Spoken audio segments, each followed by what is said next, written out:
할렐루야. 오늘 새해 첫 번째 주일 예배에 우리 하나님 앞에 나온 모든 성도님들 주의 이름으로 환영하고 축복합니다. 새해에도 여러분 삶과 가정에 또 사업에 하나님 예비하신 또 주실 풍성한 은혜의 축복 넘치기를 소원합니다. 오늘 주실 하나님 말씀 누가복음 1장 26절에서 38절까지 말씀 함께 보겠습니다. 이제 1월, 2월 우리가 누가복음 묵상을 시작합니다. 우리 말씀 묵상으로 또 한 해를 시작할 수 있기를 바랍니다. 매일 성경 이제 교회에 준비되어 있습니다. 통관 또 이렇게 하역 문제로 조금 늦어졌습니다.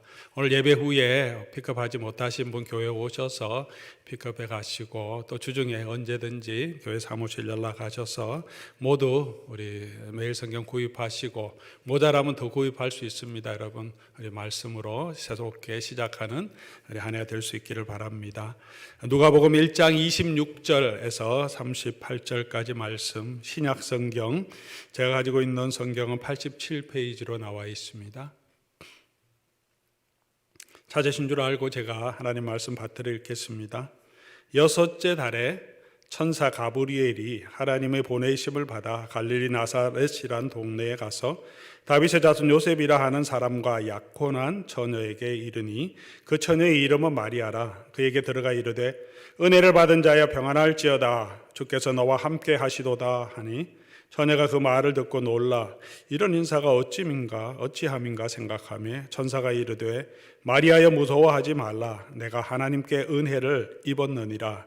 보라 내가 잉태하여 아들을 낳으리니 그 이름을 예수라 하라. 그가 큰 자가 되고 지극히 높으신 이의 아들이라 일컬어질 것이요 주 하나님께서 그 조상 다윗의 왕위를 그에게 주시리니 영원히 야곱의 집을 왕으로 다스릴 것이며 그 나라가 무궁하리라.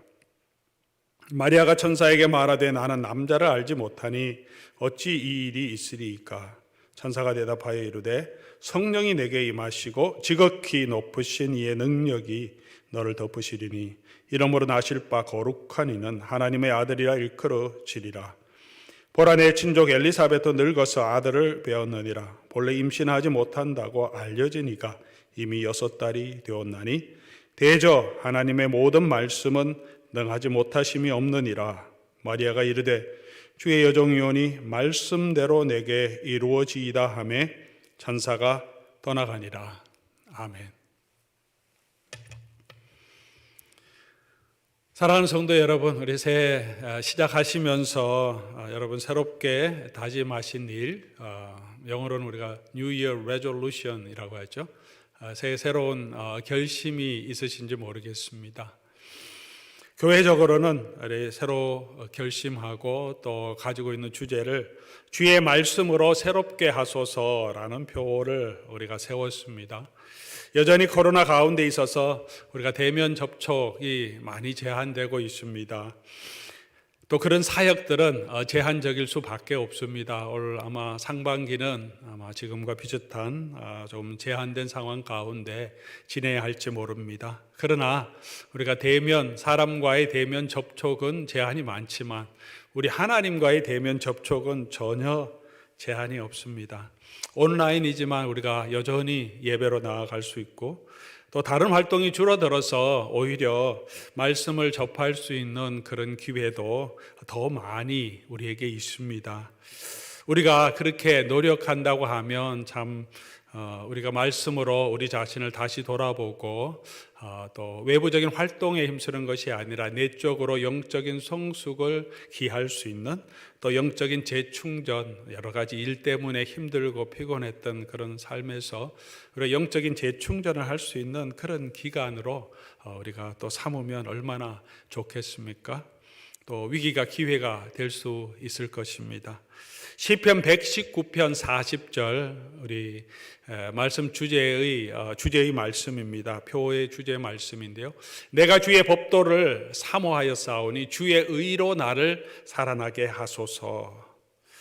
이 고백은 시편 기자의 소망이 담겨 있죠. 주의 법도를 내가 사모하고 그것으로 내가 살아나게 하옵소서, 그런 간절한 소망을 담고 있습니다.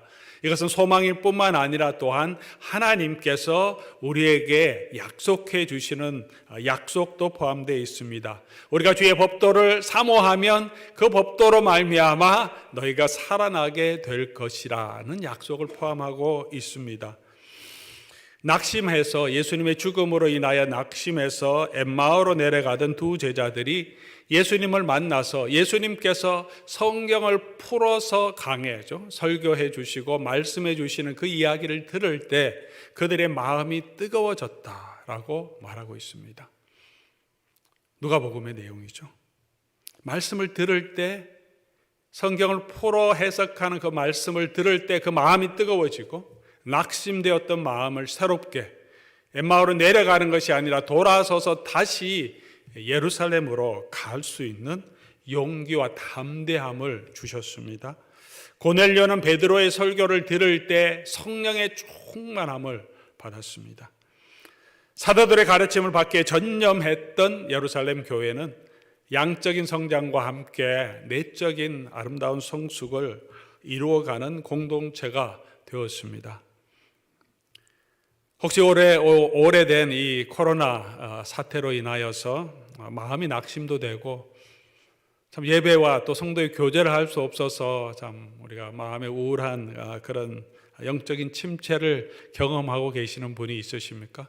코로나 아닐지라도 인생이 지나가고 옛날처럼 그렇게 재미있는 사역도 잘 안 되고 또 우리 몸도 마음도 많이 이제 지쳐 있어서 영적으로 침체되고 또 마음이 많이 낙심된 그런 부분들 혹시 경험하고 계신 분들 계실지 모르겠습니다. 이런 영적인 침체에서 회복되어 새로운 기쁨, 구원의 감격을 또 생활의 활력을 얻을 수 있는 길이 어디에 있겠습니까? 하나님의 말씀뿐입니다. 내 마음이 낙심될 때, 자꾸 영적으로 침체될 때, 말씀이 집중되지 않을 때, 그때 우리가 힘써야 할 것이 다시 말씀으로 돌아가는 길입니다. 다시 말씀을 붙들고 사모하면 그 말씀이 우리 속에서 우리를 살리리라. 그렇게 고백한 이 시편 기자의 고백처럼 말입니다. 성도는 하나님의 말씀을 듣고 말씀을 통해 위로를 얻고 말씀을 통해 힘을 얻고 말씀을 통해서 하나님께서 우리에게 주신 그 소명, 그것을 발견해야 그때 제대로 우리가 신앙인으로 설 수 있습니다. 그때 우리가 정말 삶의 목적과 보람을 찾을 수 있습니다. 하나님의 말씀을 온전해서 능력이 있어서 하나님의 말씀은 우리를 온전하게 하며 모든 선한 일을 행할 수 있도록 우리에게 능력을 준다고 성경은 말하고 있지 않습니까? 우리 사랑하는 우리 로뎀의 교우 여러분, 2021년 우리가 주의 말씀으로 다시 새롭게 되는 은혜가 저와 여러분에게 임하기를 우리 주 예수 그리스도의 이름으로 간절히 소원합니다. 예수님께서 말씀하셨습니다. 누구든지 나의 이 말을 듣고 행하는 자는 그 집을 반석 위에 세운 지혜로운 사람 같다. 가장 지혜로운 사람이 어떤 사람인가? 이 말씀을 듣고 행하는 자. 좋은 땅에 뿌려졌다는 것은 말씀을 듣고 깨닫는 자니 그가 100배 혹은 60배 혹은 30배 열매 맺는다. 우리가 그리스도 안에 있으면 많은 열매를 맺겠다고 예수님 말씀하지 않았습니까? 내 안에 있으면, 내가 너희 안에 있으면, 그렇게 말씀하실 때 그 다음 구절의 설명입니다. 내 말이 너희 안에 거하면, 너희가 내 안에 있고 내 말이 너희 안에 거하면, 우리가 예수님 안에 있다는 것, 신비적인 또 영적인 체험이죠. 실제적으로 우리가 어떻게 예수님 안에 거하는 자가 될 수 있습니까? 그 가장 실제적인 것이 바로 예수님의 말씀, 하나님의 말씀을 품고 있을 때 그 말씀이 우리 안에 있으면 많은 열매를 맺는다라고 말하고 있습니다. 그런 축복이 오늘 이 시간 또 올 한 해 동안 그리고 우리의 이 땅을 살아가는 평생 동안 저와 여러분에게 임하기를 원합니다.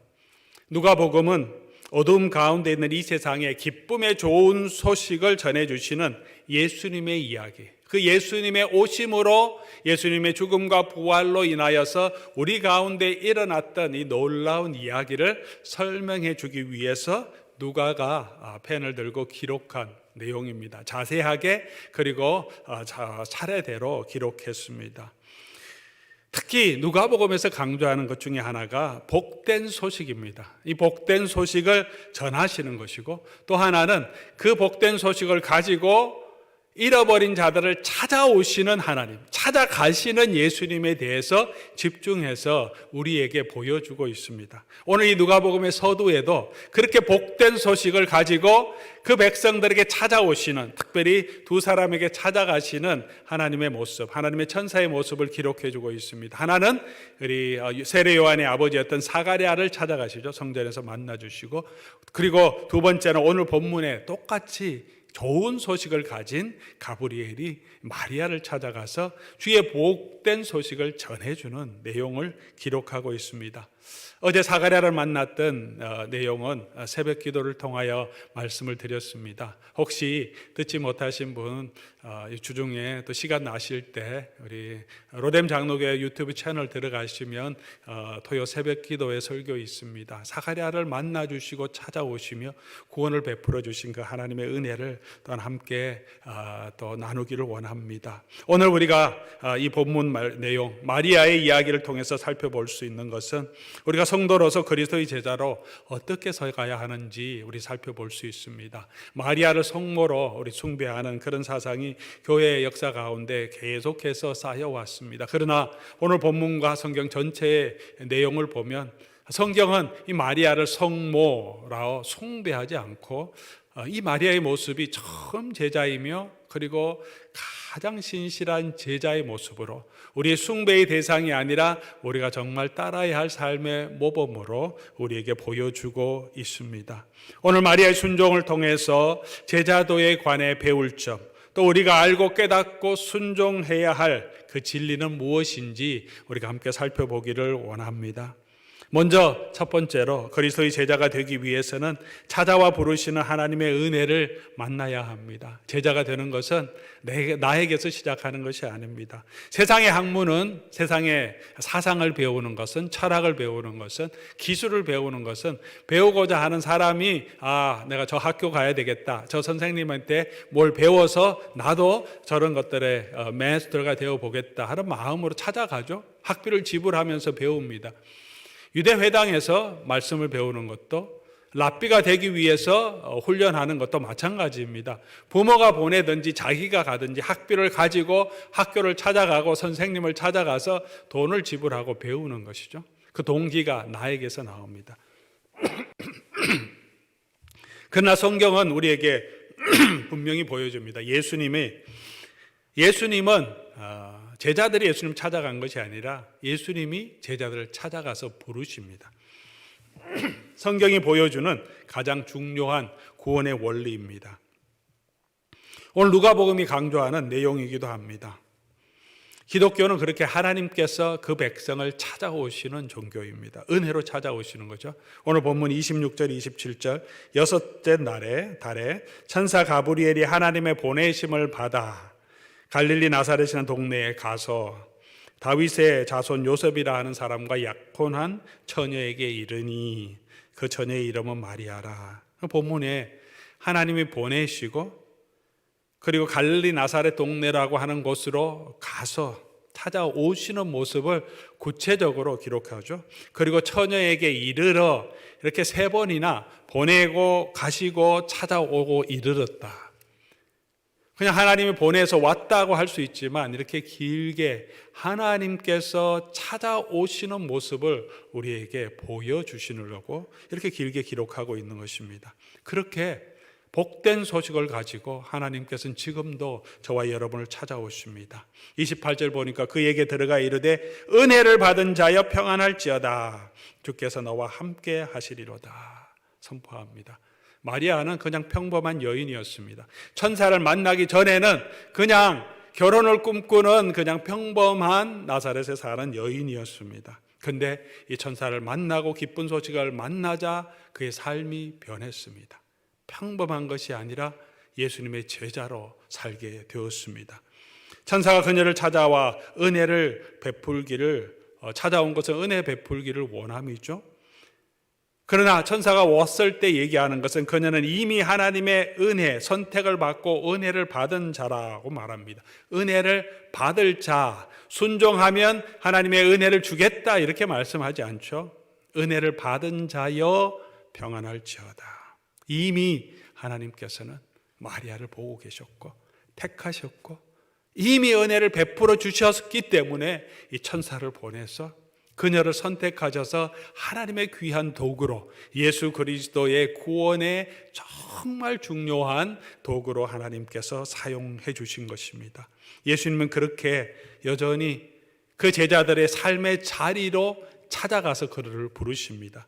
예수님은 그날도 여전히 동일하게 갈릴리 바닷가에 나가서 고기를 잡고 돌아와서 그물을 수선하고 있던 베드로를 찾아가서 그를 부르십니다. 야고보와 요한을 찾아가십니다. 여전히 날마다 하는 것처럼 세관에 앉아서 사물을 보던 레위를 찾아가셔서 그를 부르십니다. 삭개오를 찾아가셨고 수많은 귀신이 들려 괴로움을 당하고 있던 무덤 가운데 있던 광인을 찾아가서 그를 부르십니다. 사마리아 수가성에 말 많은 여인네들 피해서 낮에 우물을 기르러 올 수밖에 없었던 한 여인을 예수님은 피곤한 중에도 찾아가십니다. 그들의 삶의 자리로 찾아오시고 바로 그곳에서 우리를 만나주시고 우리를 불러주십니다. 오늘도 코로나 가운데 이 새해 첫 번째 예배를 드리기 위해 우리가 각자의 처소에서 나온 여러분들을 하나님께서는 오늘 이 말씀을 통하여서 예수님께서는 오늘 이 말씀을 통하여서 저와 여러분의 삶의 현장에 찾아오시고 다시 우리를 불러주십니다. 우리에게 이 말씀으로 찾아오셨다는 것은 우리가 오늘 이 예배의 자리에 있다는 것은 저와 여러분은 이미 하나님의 은혜를 받은 자라는 것을 증명하는 것입니다. 사랑하는 성도 여러분, 저와 여러분 하나님의 선택을 받았고 하나님의 사랑을 받은 자들입니다. 내가 너를 지명하여 불렀나니 너는 내 것이라고 하신 그 선포는 이스라엘 백성들에게 주신 선포일 뿐만이 아니라 그리스도 안에 있는 참 이스라엘 된 오늘 저와 여러분에게 하나님이 선포하신 은혜의 내용입니다. 우리 사랑하는 교우 여러분, 저도 이럴 때가 있지만 여러분에게도 권면합니다. 여러분도 이럴 때가 있을 것입니다. 우리가 어려운 상황에 직면하면 나는 아무것도 아닌 것처럼 느껴질 때가 너무 많습니다. 우리의 연약함을 우리가 참 너무나 잘 알지 않습니까? 내가 이거밖에 안 되나 하는 마음이 들 때가 있습니다. 여러 가지 어려운 일이 계속되면 참 나는 왜 나에게는 이런 환경을 주시고 나는 참 지지리도 복도 없는 사람이다. 그런 마음이 들어 스스로 낙심하게 될 때가 얼마나 많습니까? 오늘 말씀 보면서 우리가 다시 기억해야 될 것은 우린 절대 그런 사람이 아니라는 거죠. 우린 절대 지지리도 복이 없는 사람이 아니고 내가 아무것도 없어도 어떤 어려움이 우리에게 있더라도 우리는 하나님의 은혜를 받은 자라는 거죠. 하나님이 우리를 택하시고 우리가 하나님을 알게 해 주셨다는 것입니다. 광야를 40년 동안 헤매고 살았던 광야의 유민이죠. 얼마나 불쌍한 사람들입니까? 40년을 살았고 아직도 들어갈 땅도 없는 이스라엘 백성들을 향하여 하나님 모세를 통하여 그들에게 말씀하십니다. 이스라엘이여 너는 행복한 사람이로다. 여호와의 구원을 너같이 얻은 백성이 누구냐? 그는 너를 돕는 방패시요 내 영광의 칼이시로다. 내 대적이 내게 복종하리니 내가 그들의 높은 곳을 밟으리로다. 얼마나 축복된 말씀입니까? 삶의 정황을 보면 이 유민들 40년 동안 광야의 길을 걸어갔는 이 사람들에게 객관적으로 보면 행복한 사람이라고 말할 것 없는데 왜 행복한 사람입니까? 여호와의 구원을 너같이 얻은 백성이 없고 그 구원의 하나님이 그들과 함께 하시기 때문입니다. 사랑하는 우리 교우 여러분, 그래서 저와 여러분은 누구보다도 행복한 사람, 누구보다도 하나님의 은혜와 축복을 더 많이 받은 하나님의 백성임을 기억하시기 바랍니다. 그 하나님은 지금도 우리와 함께 하십니다. 오늘 이 말씀을 통하여 저와 여러분을 오늘 이 새해 첫 번째 예배 시간에 찾아오시는 줄 믿습니다. 마리아를 찾아오셔서 은혜를 받은 자여 평안할지어다. 이 말씀으로 저와 여러분 한 사람 한 사람 우리 찾아와 말씀해 주고 계시는 줄 믿습니다. 은혜를 받은 자여 평안할지어다. 사랑하는 교우 여러분, 저와 여러분은 그런 은혜를 받은 자, 그리고 2021년 동안 하나님의 그 은혜로 인하여 여러분의 삶에 하나님이 주시는 평강이 충만하기를 우리 주 예수 그리스도의 이름으로 간절히 축원합니다. 우리는 그런 축복, 은혜를 받은 자임을 먼저 기억하시기 바랍니다. 두 번째로 그리스도의 제자가 되기 위해서는 또한 하나님이 우리를 불러주신 그 부르심의 이유와 의미를 알아야 합니다. 제가 이런 축복을 받았다 그렇게 말씀드리지만 우리 속에서는 그렇지라고 하지만 얼마나 큰 축복을 받았는지 잘 모를 때가 있습니다. 마리아가 하나님은 다 알고 계시죠. 그를 향하여 하나님이 예비하신 그 축복이 얼마나 큰지. 근데 마리아는 황당해하죠. 잘 모릅니다. 마리아는 부르심의 의미를 알기 원합니다. 29절 보니까 이런 인사가 어찌미냐 생각했습니다. 많은 기독교에 오랫동안 많은 기독교의 교사들이 있죠. 기독교 역사가 2000년 되니까 많은 분들이 얘기합니다. 우리는 알고 믿는 게 아니라 믿음으로 알게 된다. 하나님의 은혜를 받았다. 우리가 가진 것도 없는데 하나님의 영원한 기업을 주셨다. 부활의 능력이 어떤 것인지 다 알지 못합니다. 그러나 믿음으로 더 알아가게 됩니다.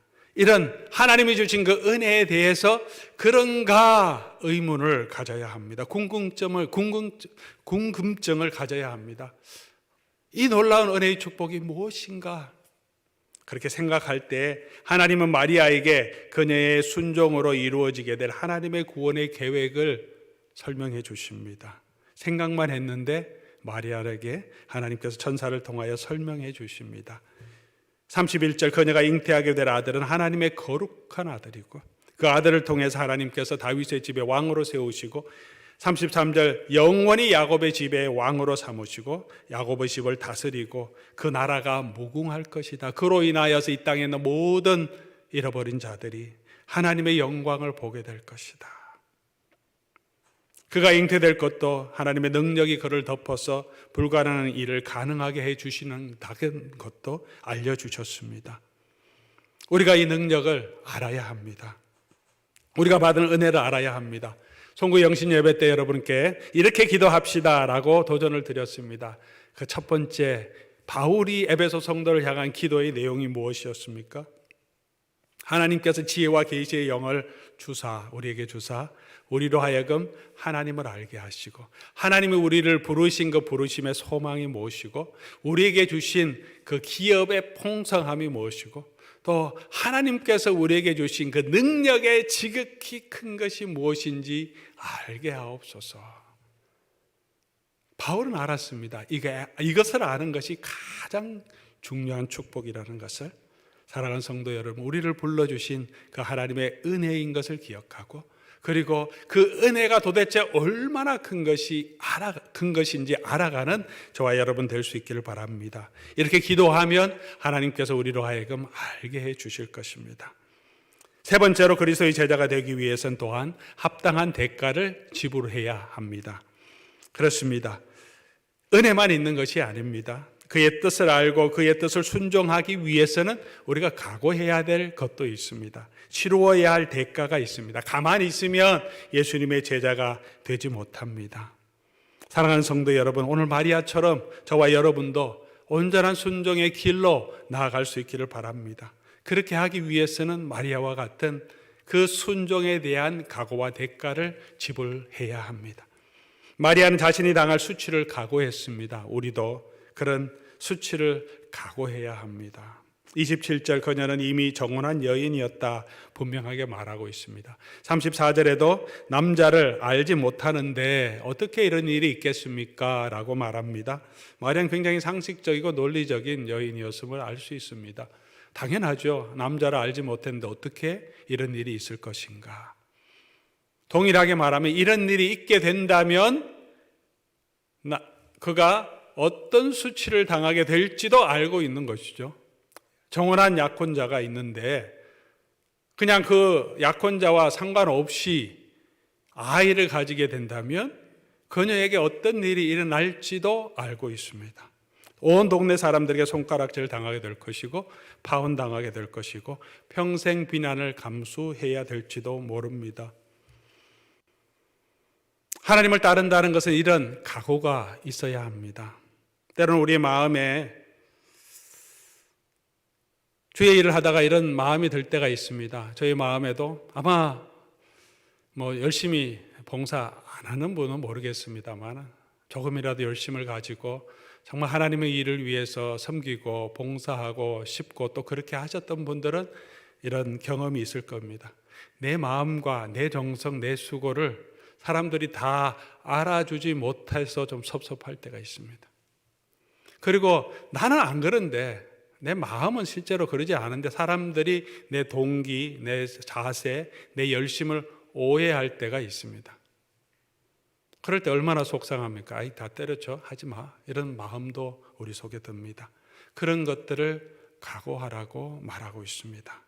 사랑하는 교우 여러분, 예수님을 따라서 살고 정말 신실하게 주를 섬기기 위해서는 우리가 감당해야 할 그런 또 대가가 있습니다. 수치, 남이 알아주지 못하는 것도 감당해야 합니다. 때로는 그냥 알아주지 못하는 것이 아니라 비방도, 악하게 나의 동기를 곡해해서 공격하는 것도 묵묵하게 감수해야 될 때가 있습니다.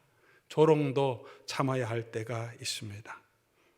마리아는 또한 마음을 칼로 찌르는 것 같은 고통, 일평생의 고통을 감당해야 했습니다. 예수님을 데리고 8일 만에 성전에 올라가니까 성전에 있었던 시므온이라는 사람을 만나서 축복을 듣게 됩니다. 축복과 함께 시므온이 이 아들이 할 일과 어머니가 당하게 될 일도 예언합니다. 누가복음 2장 34절 35절이죠. 이 아들은 이스라엘을 흥하게 하기도 하고 패하게 하겠다.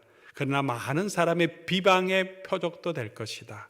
그리고 그 일로 인하여 이 어머니의 마음, 마리아의 마음은 내 마음을 칼로 찌르듯 하리니, 근데 이게 한 번만이 아니라 그녀의 평생 동안 그녀의 마음에 이런 고통을 품고 살아야 했습니다. 예수님의 사역 내내 이 어머니였던 마리아의 마음이 어떠했겠습니까? 저희가 선교 나갔을 때도 가장 안타까워하시고 사랑하시기도 하지만 안타까워하시고 많이 기도하는 분들이 저희 아버님, 어머님, 또 우리 장모님이셨을 겁니다. 진짜로 아마 새벽마다 빼놓지 않고 저희를, 또 저희 가족들, 저희 자녀를 위해서 계속 기도해 주셨을 것입니다. 물론 지금도 기도하고 계십니다. 사역의 길에 나가서 고생한다고 생각하니까 더 간절한 거죠. 동일한 마음으로 그렇게 애타게 기도했을 겁니다. 예수님의 어머니의 마음이 그러했을 겁니다. 사람들이 미쳤다고 합니다. 그래서 혹시나 해서 또 찾아가 보니까 예수님 열심히 말씀 전하시고 예수님 어머니가 오셨음에도 불구하고 이 사람들, 내 옆에 있는 이 사람들이 내 어머니고 내 자매라 이렇게 말씀합니다. 마리아가 충분히 이해하고 또 받아들였을 것이라고 저는 생각합니다. 그럼에도 불구하고 그 마음에 섭섭한 마음이 없었겠습니까? 그것도 감수합니다. 예수님 배척당하고 지도자들에 의해서 죽임을 당할 수 있다는 것도 알고 있었습니다. 그 불안한 마음도 평생 감수해야 했습니다. 채찍에 맞고 조롱당하고 십자가를 지고 가시다가 넘어지는 그 모습을 우리 성경을 통해서 보면 예수님 어머니가 그곳에 함께 하셨어요. 십자가 밑에까지 어머니도 갈릴리에서 온 여인들과 함께 있었습니다. 그 여인들 중에 가장 마음이 아팠던 분이 누구겠습니까? 옷을 다 벗기고 십자가에 달려있는 그 아들을 바라보는 어머니의 마음이 아마 이 세상에 있었던 그 누구보다도, 어떤 제자보다도 가장 마음이 찢어질 것처럼 아팠던 분이 마리아였을 것입니다. 이 순종의 대가였습니다. 주의 종이오니 말씀대로 내게 이루어질 것이다. 예수 그리스도를 영접하고 살아가는 우리의 삶은 그때 한 번만 파혼한 것들을 잘 넘어가면서 그 부끄러움만 견디면 되는 것이 아니라 평생도록 우리의 마음에 칼로 찌르는 것 같은 그런 어려움이 저와 여러분에게 있습니다. 예수님을 따르는 제자들을 부르실 때 예수님께서 자기를 부인하고 자기 십자가를 지고 나를 따르라고 하신 이유입니다. 평생도록 우리는 계속해서 우리를 부인하는 일, 그리고 우리 십자가를 날마다 지고 주를 따라가야 하는 길입니다. 꼭 길이 아니죠. 예수 믿으면 잘 먹고 잘 산다. 순종하면 그 가운데 하나님 축복하시지만, 하나님의 은혜를 받은 그 놀라운 축복을 누리지만 또한 우리가 각오해야 될 것이 있다는 것을 성경은 분명하게 말해주고 있습니다. 자신의 생명까지 드릴 각오를 해야 합니다. 38절 주의 계집종이오니 말씀대로 내게 이루어지이다. 이 말 안에는 에스더가 아수에로 왕 앞에 나갈 때 내가 뭐라고 했죠? 죽으면 죽으리이다. 그 말과 동일한 그 의미를 함축하고 있다고 생각합니다. 내가 이 천사의 말에 순종하면 돌에 맞아 죽을지도 모른다. 수치를 당할지도 모른다. 어떻게 될지도 모르지만 그냥 순종하겠다. 맡기는 겁니다. 죽으면 죽으리이다. 사랑하는 교우 여러분, 저와 여러분 얼마나 기꺼이 우리 주님의 뜻에, 주님의 말씀에 순종하십니까? 우리가 하나님 말씀은 계속해서 매주마다 저도 선포하고 있고요. 매주마다 여러분 매일마다 말씀 묵상하실 때 그 말씀은 우리에게 다가오죠. 우리에게 주는 교훈이 있습니다. 말씀 묵상하고 계십니까? 하나님의 말씀인데 말씀을 품고 사모하라고 하셨는데 그것 순종하고 계십니까? 순종할 때 일단 묵상하고 계신다면 거기서 주시는 교훈을 들을 때 있어. 이게 하나님 말씀이지. 이게 하나님의 약속이지. 그것까지만 은혜 받습니다. 근데 내게 적용해야 될 부분은 그냥 대충 지나갑니다. 순종의 자리로 그 대가를 지불하는 것은 여전히 버거운 것이 우리의 삶이 아닙니까? 주님께서 우리에게 주신 사명은 모든 성도를 하나님 불러주신 사명 그리스도를 증거하는 것, 그리고 그 증거를 통해서 교회를 세우는 일로 불러주셨습니다. 교회를 섬기는 일에, 복음을 증거하는 일에 여러분 얼마나 기꺼이 순종하고 계십니까? 내 마음 내키지 않으면, 내가 형편되지 않으면, 내 기분 좀 안 좋으면 순종하다가도 말고, 오늘 우리의 마음은 어떤 마음으로 어떤 대가를 지불하며 우리 주님 앞에 나아가고 있습니까? 여러분을 질책하는 것이 아니라 저 자신이 말씀을 통해서 스스로 많이 반성합니다. 예수님의 제자가 된다는 것은 이런 대가를 지불해야 합니다. 우리가 어떻게 이렇게 그리스도의 제자가 될 수 있습니까? 나 같은 사람이 어떻게 이렇게 온전히 순종의 자리로 나아갈 수 있겠습니까? 우리의 힘이 아닙니다. 믿음으로 가능합니다.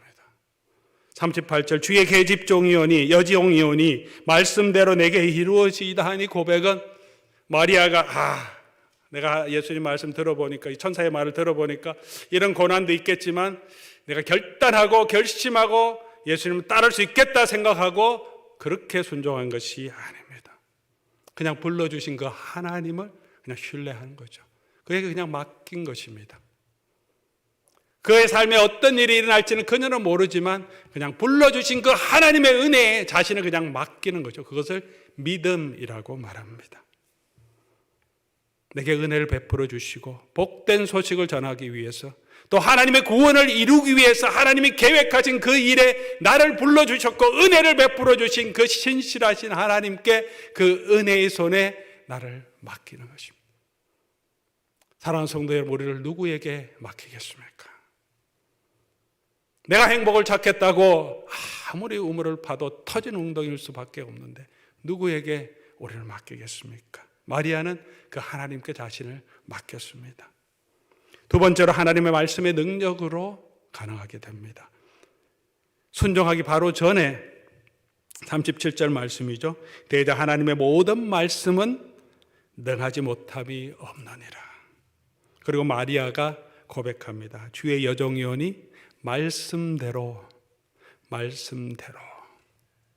우리가 말씀을 품으면 하나님의 말씀이 우리를 바꾸고 하나님의 말씀이 우리의 능력을 주시고 하나님의 말씀이 우리를 위로해 주시고 하나님의 말씀이 우리로 하여금 모든 선한 일을 하도록 우리를 준비시켜 주시는 능력이 있다고 말씀하십니다. 그 말씀은 능력이 있습니다. 사랑하는 교회 여러분, 그래서 우리가 다시 말씀으로 돌아가야 합니다. 우리가 말씀을 붙들어야 합니다. 말씀을 사모해야 합니다. 그 말씀 우리를 순종케 하실 것입니다. 그 말씀으로 인하여 저와 여러분이 다시 하나님이 불러주신 이 부름의 소망이 무엇이고 우리가 받은 이 기업의 풍성함이 무엇이고 성도가 누리는 이 능력이 어떤 것인지 우리가 알게 해 주실 것입니다. 38절 마지막에 보니까 말씀대로 내게 이루어지이다 하매 천사가 떠나가니라. 천사는 떠나갔습니다. 놀라운 영적인 체험은 사라졌습니다.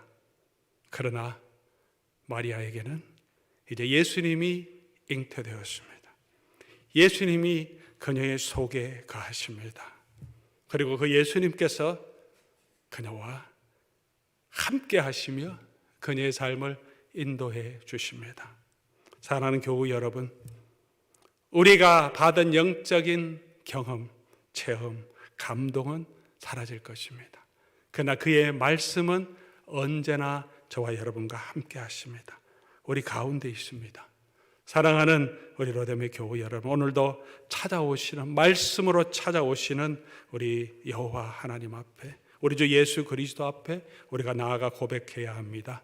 주의 종이오니 말씀대로 내게 이루어지이다. 그렇게 순종하면, 믿음으로 나아가면 우리 하나님께서 그의 말씀으로 우리를 구비하고 온전케 하시고 그리스도의 제자로 살아가게 하실 것입니다. 물론 실수할 수도 있죠. 넘어질 수도 있습니다. 부인할 때도 있습니다. 그러나 계속해서 다시 그 말씀으로 찾아오셔서 제자를 회복하셔서 성령의 능력을 주셔서 주의 일을 하게 하신 주의 모습을 우리가 누가복음을 통해서 보게 됩니다. 저와 여러분에게도 마찬가지입니다. 우리는 구원의 은혜, 하나님의 은혜를 받은 자입니다. 부르시는 그 하나님 앞에 우리가 믿음으로 그 말씀에 순종함으로 나아가 주의 종이오니 말씀대로 내게 이루어지이다. 그 말씀으로 인하여 2021년 저와 여러분의 삶에 하나님이 주시는 이 놀라운 축복을 경험하는 저와 여러분 될 수 있기를 주의 이름으로 간절히 소원합니다. 오늘 말씀 생각하시면서 우리 찬송 주보혈 날 정결케 하고 주보혈 날 자유케 하는 예배하는 이 시간 우리가 다시 한번 주님 앞에 내가 주를 따르겠습니다, 섬기겠습니다 고백하며 기도하는 우리 시간 되기를 바랍니다.